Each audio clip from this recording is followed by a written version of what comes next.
ask me why the lecture didn't take place, because it's really encouraging to see that they're taking an interest in this. Anyway, I did ask my wife to buy me a calendar so I could tell the difference between Sundays and other days, but you know how they are.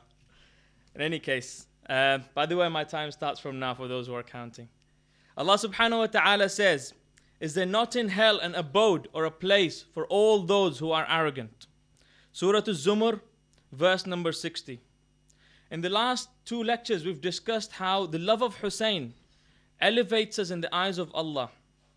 In the next few nights, I'd like to share with you that how certain deeds that we do bring us more closer, or indeed take us further away from Allah subhanahu wa ta'ala. The word I, or the word I, is the single biggest man-made disease that can cause your soul to go to such a level where Allah starts to address you as an animal. Allah calls you an animal. It is because of this word I that shaitan was kicked out of the bounties of Allah subhanahu wa ta'ala. He says, I will not prostrate against this dummy of water and clay that you have created, because you have created me from fire. I am a greater being. Allah subhanahu wa ta'ala tells him to get out. Allah in Hadith Qudsi says, Al-kibriya'u ridai wal-izzatu izari faman naza'ani fi ihdahuma faqad adhabtuh. Pride is my veil, and izzat or status is my attribute, and whomsoever competes with me in these, I will punish him. It is because of this pride that Fir'aun drowned into the sea. The greatest superpower of his time vanished all of a sudden. It is because of this pride that Qarun was swallowed by the earth along with his treasures. It is because of this pride that great empires vanished from the face of this earth. Where is the Roman Empire today? Where is the Byzantium Empire? Where is the Mughal Empire? It is because of this pride. Just after the first Gulf War, when Saddam started to attack his own people, mainly the Shias, the person in charge of attacking the Haram of Abi Abdullah al-Hussein was his brother-in-law, or is it son-in-law, and his name was Hussein as well. The Iraqi brothers in the community would be able to verify this, that in 1992, this man stood on top of his tank, addressing Abi Abdullah al-Hussein, and he says, you are Hussein, and I am Hussein, and today we will see who will be the victor. And he ordered the bombardment of the Haram. History tells us that this man died a worse death than a dog. His body was left to rot in the desert by the same man who he served all his life, betrayed by him. Now this is pride. So let us ask our Imams, what is the exact meaning of pride or arrogance? Imam Ja'far as-Sadiq alayhi salatu wassalam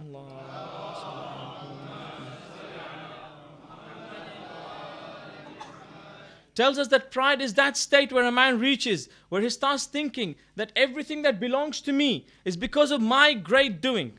So Allah blesses you with some wealth. This is my wealth. He blesses you with some children. These are my children. Allah blesses you with a little bit of knowledge. You become a doctor, or you become a barrister, or you become a great businessman. You start thinking, this is my great doing. Imam Ja'far Sadiq then goes on to say, كَفَاكَ عِنْدَ تَكَبُّرِكَ جَهْلُكَ. Suffice it at the time of your arrogance, your own ignorance. Imam Ali ibn Abi Talib alayhi salatu wassalam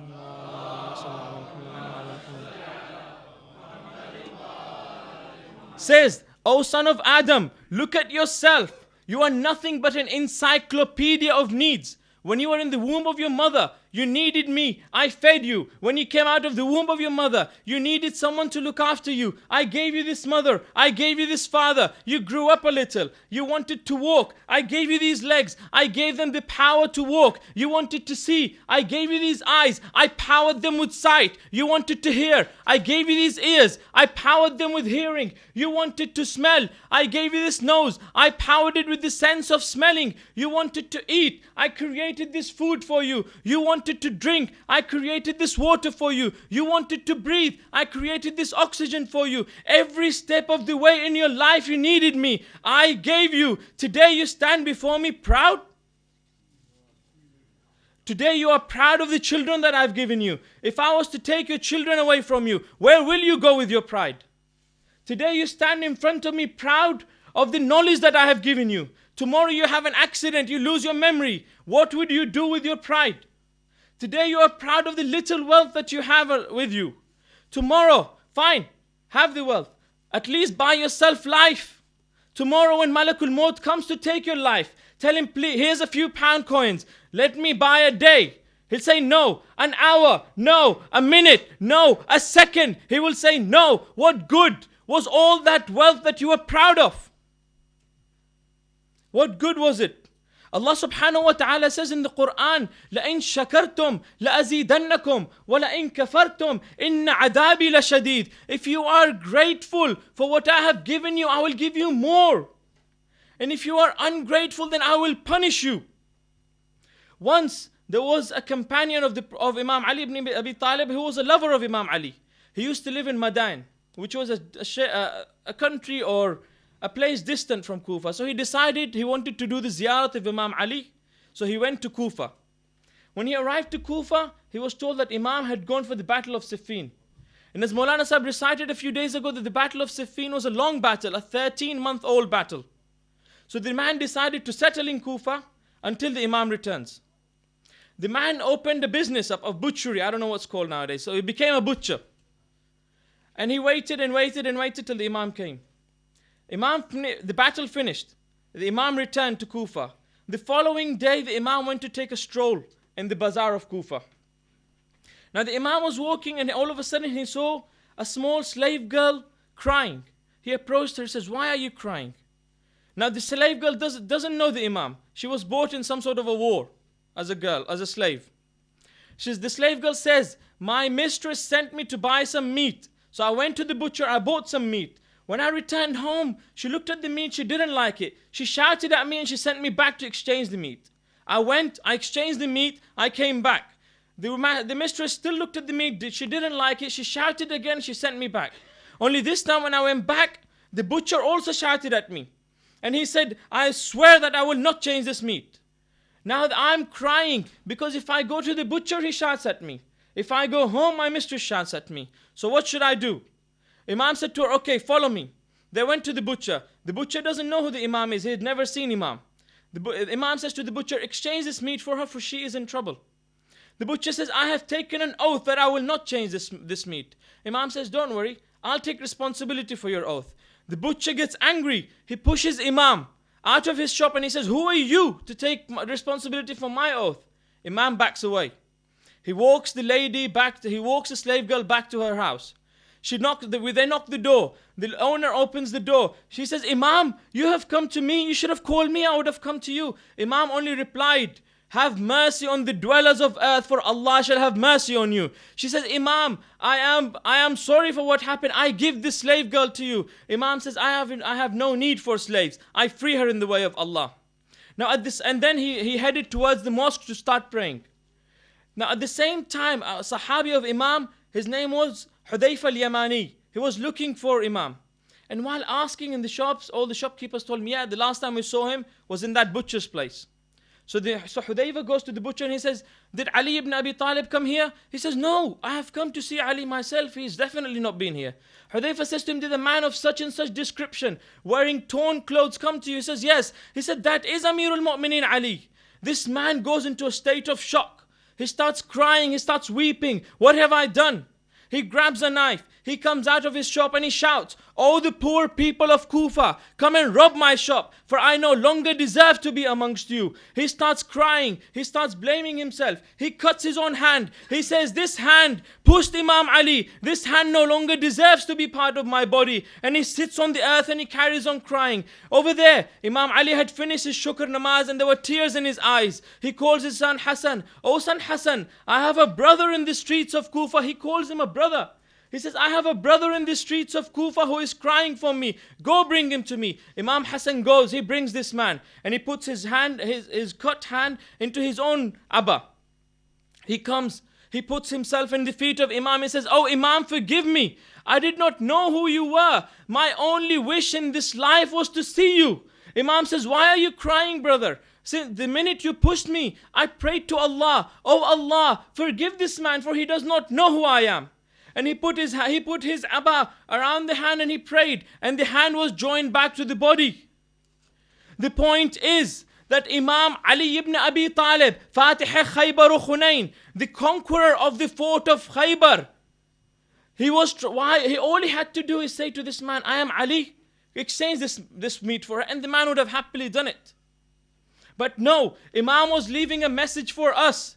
He was saying that if there is anyone after the Prophet Muhammad sallallahu alaihi wasallam that deserves to be proud of what he has achieved in this life, it is me. And if I don't do takabbur in my daily life, the least you could do is follow in my footsteps. Nabi Musa alayhi salam went to the Tur to converse with Allah one day. Allah says to him, "Oh Musa, I want you to do me a favor. I want you to do me something tomorrow." Musa says, "What is it, Allah?" He says, "Tomorrow, O Musa, I want you to bring me that thing from amongst my creation that you think you are better than." Musa says, "Okay, no problem." So he goes. Now remember, brothers and sisters, Nabi Musa was the greatest prophet of his time. He was an Ulil Azm Nabi as well. He goes to the town. Every time he looks at a man, he says, maybe Allah likes the way he talks. Maybe Allah likes the way he walks. Maybe Allah likes the way he dresses. He gives up at the end. He could not find anything. On the way walking out of the town, he finds a dog. He says, yes, I am better than this dog. So he ties a knot around the dog's neck and he drags him with him. A little while later, while he's walking towards the Tur, he thinks, what if this dog has done something in his life that Allah is pleased with? And what if I have committed a sin in my life that Allah is obviously displeased with? So he lets go of the dog. He comes to the Tur. Allah says, "Oh Musa, you have come alone?" Musa says, "Oh Allah, I have looked and looked and looked in your creation, but I could not find anyone or anything that I was better than." Allah says to Musa, "Oh Musa, had you brought anyone with you today, I would have wiped your name off the index of prophethood." Allahu Akbar. That's a great statement to say. When Nabi Musa, who is Kalimullah, could not see himself better than the dog, then who are we to be so proud about? What do we have exactly? Imam Ja'far as-Sadiq alayhi salatu was-salam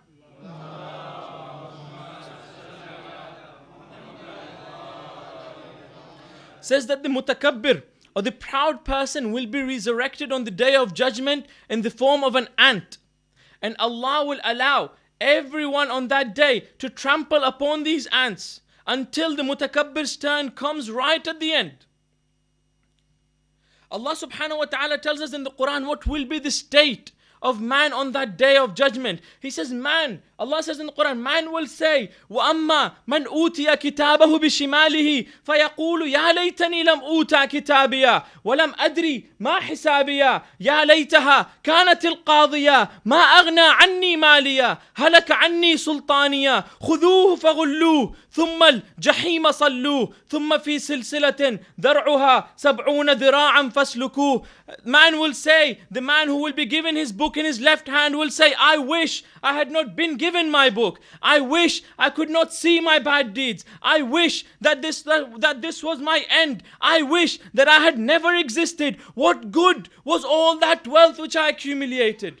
What good was all that Jaho, Jalal and Izzat and the status which I acquired in society? What good is it to me today? Allah then turns around to His angels and He says, خُذُوهُ فَغُلُّوهُ. Take him, drag him to the fire of hell and tie him tightly with the chains of hell.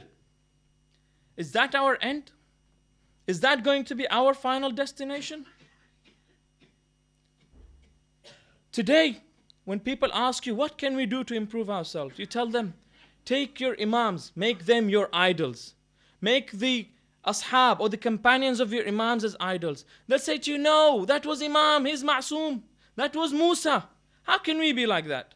So what they decide to do, they let the children idolize all these cheap idols. So today you see your children idolizing the likes of Mr. Beckham and Mr. Owen.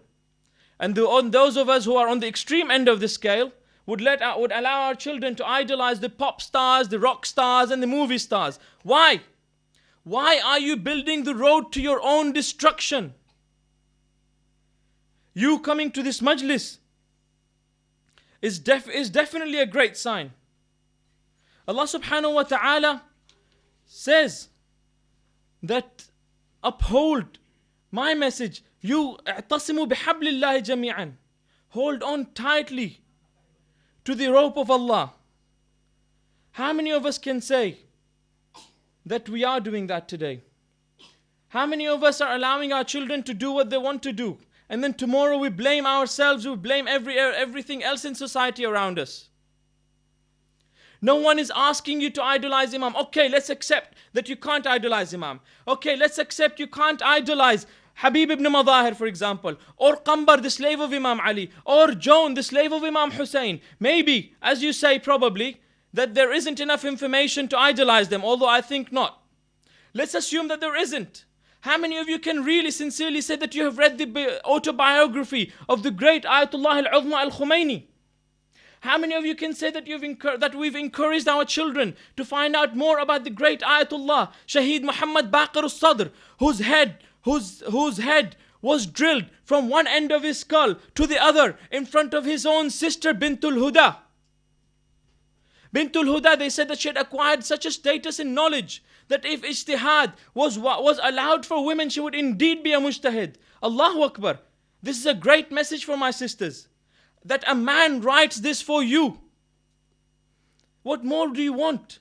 They say, if you wanted to see a glimpse of the love between Hussein and Zainab, read about or see the love that was between these two, Bintul Huda and her brother, Shaheed Muhammad Baqir al-Sadr. For even Saddam had to say that I will not commit the same mistake that Yazid did by leaving Zainab alive. And then he killed her just after he killed her brother in front of her. How many of us encourage our children to learn more about the great Ayatollah al-Khuy, who was forced to walk upon the bodies of his own followers, the bodies of the Shias of the Imam. And then he was told to go out in public and say that whatever Saddam did was correct. He said, حَتَّى الْكَلَامُ يَصْعُبُ عَلَيْهِ. I am so shocked that even the words are not coming out of my mouth. And he refused. You are coming to these majlises, it's a fantastic thing. You bring your women, you bring your children, it is definitely a great start. You don't know how lucky you are. So because you are allowed to celebrate the birthdays, to commemorate the deaths of your imams freely. I was born in a country where being a Shia is a crime punishable by death. And I remember in my childhood we used to do majlises in hiding from one house to the other. And today you tell people there is a majlis of Hussein, let's go. They say, oh, I'll go in the weekend. Or if it clashes with your favorite film or your favorite soap opera or with your favorite match or with your favorite team, we are all masters in sacrifice, believe it or not, brothers and sisters. No, don't say only Hussein knows how to sacrifice. We all know how to sacrifice. But you know what the difference is? We sacrifice our religion for the sake of ourselves. We're all masters in this. I tell you what we'll do. We'll speak to our imams and we'll tell them to be born or to die according to our timetable and to our convenience. How's that? Ma'adallah. Ma'adallah. Imam Ja'far as-Sadiq alayhi salam